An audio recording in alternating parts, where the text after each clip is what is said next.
The world thought she was dead, but he knew better. As cameras flashed and secrets burned beneath his silence, a billionaire walked into court to claim the wife who vanished 3 years ago. But the will he never touched hides a secret no one's ready for. The doors of the courthouse swung open with a heavy creak, swallowing the hush that had lingered outside. Then came the chaos. "Julian, is it true you're claiming her estate? Did you kill your wife and vanish? Why wait 3 years?" They shouted over one another, voices jagged with curiosity and accusation, snapping through the humid air like broken glass. Flashbulbs exploded around Julian Mathers, but he didn't flinch. He moved slowly, like a man who'd trained himself to walk through fire. He wore a dark suit, nothing flashy, but everything about him said money. Not the new kind, the old kind. The kind that doesn't have to prove itself. His jaw was tight, expression unreadable, but something flickered in his eyes. Not anger, not pride. It looked like grief. Old grief. The kind that has learned to wear nice clothes. As he passed the crowd, a young woman in a red scarf stepped in front of him, barely 5 feet tall but brimming with guts. "She was a good person," she said softly, eyes brimming. "If you're just here for the money, don't." Julian stopped. The air felt suddenly thin. His voice was low, calm, too calm. "I'm not here for what she left behind," he said. "I'm here for what I lost." The woman's eyes softened just slightly, before the moment dissolved into another storm of cameras and questions. Julian nodded once and kept walking up the courthouse steps, his shoes echoing against stone. Measured, deliberate, like he'd counted each one before. Inside the courthouse, he sat alone at the edge of a long oak bench, hands clasped, shoulders set back. People walked past him, glancing sideways but saying nothing. He looked like a man in control, but inside, his stomach twisted. His heart hadn't stopped racing since the night Celia disappeared. Julian glanced at the thin silver band, still on his finger. He'd never taken it off. Not once.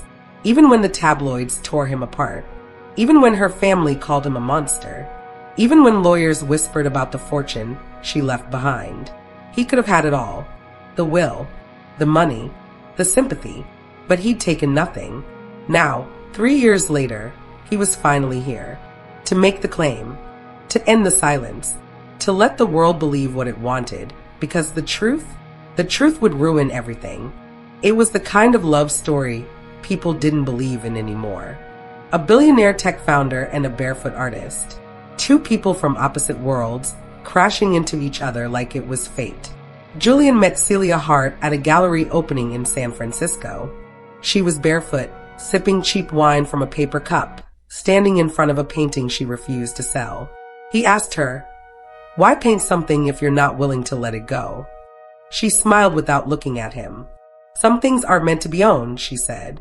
Only understood. He was hooked. They got married 6 months later. The tabloids called it reckless, romantic, unreal. He bought her a private studio overlooking the coast. She filled it with sunlight and silence. But it wasn't a fairy tale. His world demanded too much. Hers asked for too little.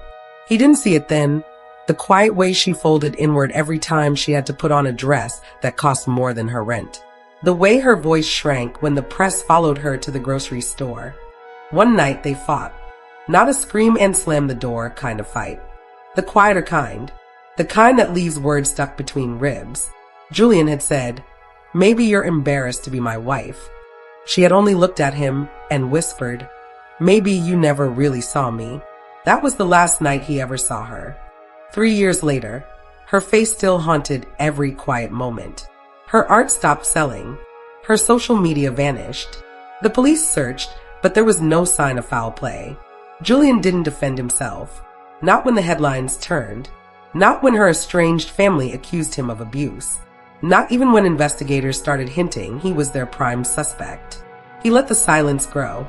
Now, as he sat in the echo of the courtroom hallway, the whispers swirled again. A passing lawyer muttered under her breath, "Gold digger turned killer. That's what I heard." Julian didn't even look up. What they didn't understand was that he hadn't claimed the will because of guilt. He hadn't claimed it because claiming it meant she was gone.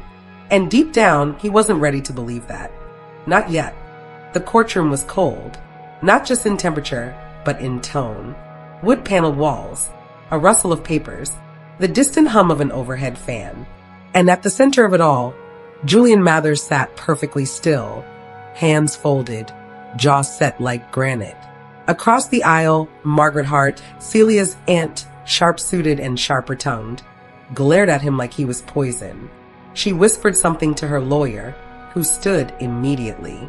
"Your Honor," the man said, "my client, Mrs. Hart, formally contests Mr. Mathers' right to claim his wife's estate on grounds of abandonment, emotional distress, and suspected coercion during the marriage." Julian didn't flinch, but inside something cracked. He wasn't here for her estate. He didn't care about money. He had more than enough. He was here because claiming her, claiming Celia, meant finally confronting the ending he never wanted.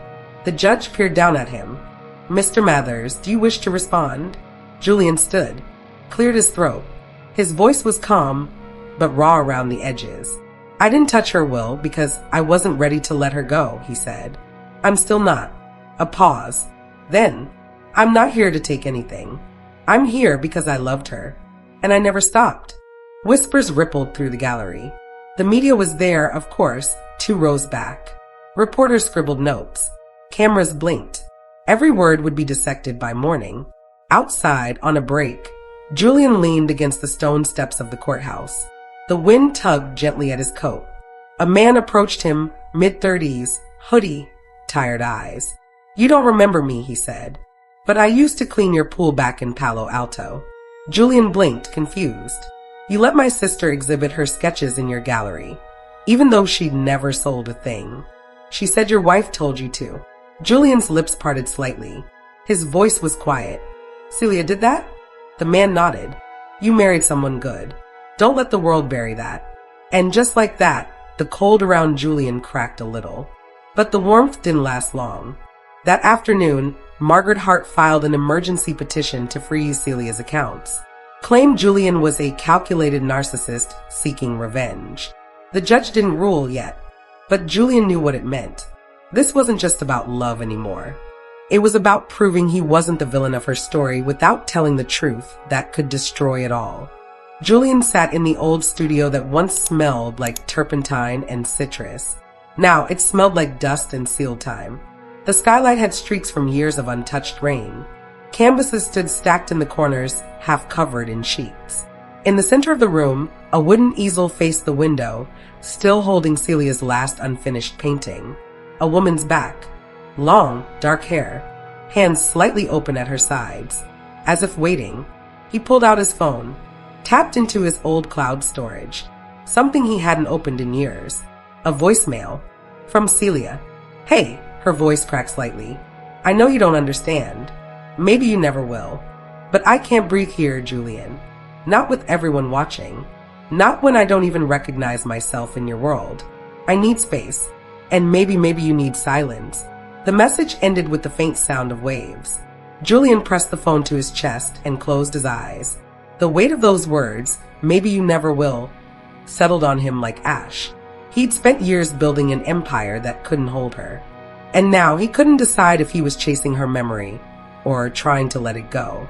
Later that night, in his hotel room, Julian sat on the edge of the bed staring at an envelope. Her will. It was still sealed. He'd never opened it. Never even looked at the contents. Not once in 3 years. His lawyer said that was unprecedented. Margaret called it manipulative. But to Julian, it was sacred.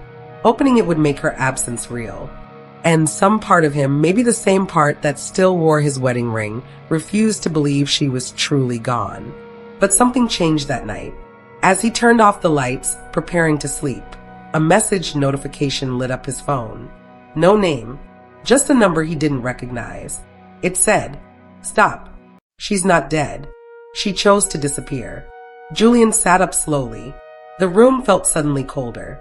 He read the message again, and again, and in the stillness of that moment, the silence between them didn't feel like grief anymore. It felt like something deliberate, and the story the world thought they knew was about to unravel. Rain fell in thin, steady lines outside Julian's window, tracing silver paths down the glass like quiet tears. Morning had come, but the city looked gray and unfinished. He sat on the floor of the hotel room, the unopened will resting on his lap like a question too heavy to answer. The message from the unknown number still blinked on his screen. She's not dead. She chose to disappear. He hadn't responded. Not yet. Julian stared at the envelope. The weight of it felt different now. Not like grief. Not even like closure. Like a secret she'd left behind on purpose. His fingers trembled as he slid his thumb under the flap. But before he tore it, he paused, really paused. His breathing slowed. His heart did not. He remembered something Celia once said, back when they were still new. Still real. Truth has a price, she'd whispered, curled up next to him beneath the blanket. Some people pay it in silence. He hadn't understood then. He was starting to now. He opened the will. Inside, it wasn't long. Not legal language. Not a breakdown of assets. Just a handwritten letter folded once, carefully. Signed in her unmistakable, loopy scrawl, Celia. Julian, if you're reading this, it means the world thinks I'm gone. Let them. I didn't want a funeral. I didn't want pity. I wanted a choice. You promised you wouldn't look for me, and I believe you kept that promise. But just in case, if you ever need to claim my name, do it only if you still remember who I really was. And please don't take the money. Let it go to the foundation. Let my art do what I couldn't. That will be enough. Julian read it twice. Then again. The words blurred, not from ink, but from tears that finally, after 3 long years, slipped free. His phone buzzed again. Unknown number. You opened it, didn't you? This time, he replied. Who is this? The response came instantly. Someone who made her a promise too. Check the foundation ledger. She's not as far as you think. Julian stood slowly, his face pale, his throat dry. He wasn't losing her. He'd already lost her. But maybe, just maybe, he was about to find the truth she never meant for anyone else to see. Julian's fingers hovered above his laptop keyboard, eyes fixed on the screen. The Hart Foundation grant history, restricted access. It was never meant for public eyes, but he still had the admin code Celia once whispered in his ear at 2 a.m., back when their world was still warm. Freedom is quiet. He typed it in. The page unlocked. Line by line, the digital ledger unfolded. Not just donations or endowments, but transfers. Quiet, small ones, sent regularly to an unnamed studio in a coastal town no one in the press would ever look for. Under the radar. Out of reach. Julian's chest tightened. She wasn't just gone. She was hiding. On purpose. And suddenly, it all came into focus. The night she left. The way she didn't scream or fight. The way she just disappeared. She wanted to go. He remembered her voice, fragile but certain, as they lay in bed that final week. They don't want me. They want your wife. Your image. Not me. He had tried to fix it with money, silence, protection. But she hadn't needed protection. She had needed escape. And he had given it to her by staying quiet, by playing the villain, by never claiming the will. That was their final agreement. Their unspoken vow. He had told her, if you want to leave, I won't follow you. I won't speak. But I'll wait. Now he knew. The will wasn't about death. It was about trust. She had built a trap for her past and given him the key. And he had chosen not to use it. Until now. In court the next day, Margaret Hart barked like she could already taste victory. He had the will. He sat on it. He let her memory rot while the money gathered dust. Julian simply stood. I never touched the money, he said quietly, because it was never mine. It was hers, and she knew I'd honor that. The judge raised a brow. Do you wish to continue the claim, Mr. Mathers? Julian's voice was soft, but sure. No, I withdraw everything. Gasps echoed. Reporters scribbled. And just like that, he let her go. Again, not to lose her, but to love her on her terms. Somewhere far from the chaos, miles from courtrooms, headlines, and whispered rumors, a warm light spilled across a canvas. A brush moved slowly, gently, not rushed, not afraid. Celia Hart stood barefoot in a sunlit room, painting a faceless man in a navy suit, his shoulders slumped beneath a storm-colored sky. Her studio was small, modest, but filled with life. Drying herbs, smudged palettes, a cat curled on the windowsill. A radio played softly in the background. She didn't turn the volume up when the news came on. In a surprising turn today, reclusive tech billionaire Julian Mathers officially withdrew all claims to the Hart estate, sparking fresh mystery over his silence and the fate of his long-missing wife. Celia froze for a moment. Her breath caught. Then her eyes filled, not with panic, not with regret, but something deeper. Grief, gratitude, love. Because even now, after everything, he kept his promise. He didn't take her name, or her fortune, or her story. He let the world think what it wanted, and walked away. For her, Julian stood alone outside the courthouse. The sky had cleared. The rain had stopped.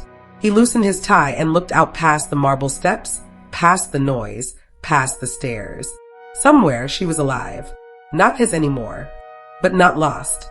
He whispered, barely audible, "I remember who you really were," and turned away. As Celia dipped her brush back into color, she smiled. Not because it was over, but because she knew he still loved her. Not loudly, not publicly, but in silence. And in silence, she had found freedom.